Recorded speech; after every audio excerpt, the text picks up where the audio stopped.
Thanks, Craig. Well, I'm here with Suzanne Shiab from Care First, and we're talking about a new program you guys have. Thanks for joining us this morning, and tell us about the program.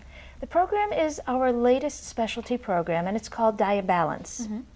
We are looking to reach out to people in the community with diabetes whose ability to manage their disease is impacted by other illnesses such as heart disease, respiratory disease, or kidney disease.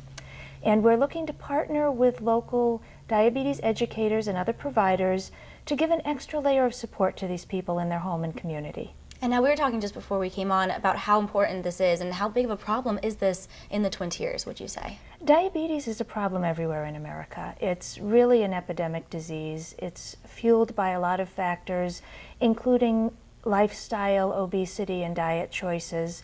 But the good news is diabetes is controllable. And if people have education and support to manage their disease, it no longer feels quite so overwhelming. And that's a great point, and that's really why this program came along. And tell us about a little bit more about it. What does it consist of? Well, it's a palliative care program at this point, and our palliative care programs, we like to liken them to GPS. We don't drive the patient where they want to go, but if they tell us their destination and tell us their goals, we will help them set up a map and a plan to get there.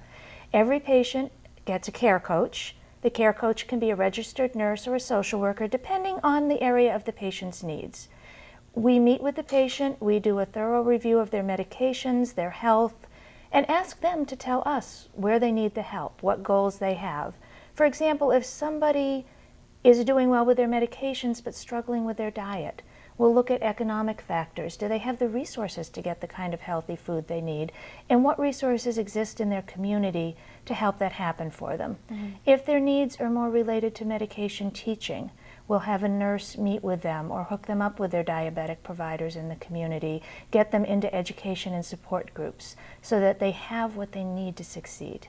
Well, it sounds like a great program, and most importantly, it's also free, which we have to make sure we mention before we go. But I'm sure there's so much more we can talk about with it, but we're going to head out to break now. But thank you so much for joining, and we'll have the information on our Facebook page along with the link to this interview so we can let people know all about it. Wonderful. Thank you very much. Thank you so much. When we come back, Joe will have a look at everything you need to know before you start your day. But first, here are your winning lottery numbers.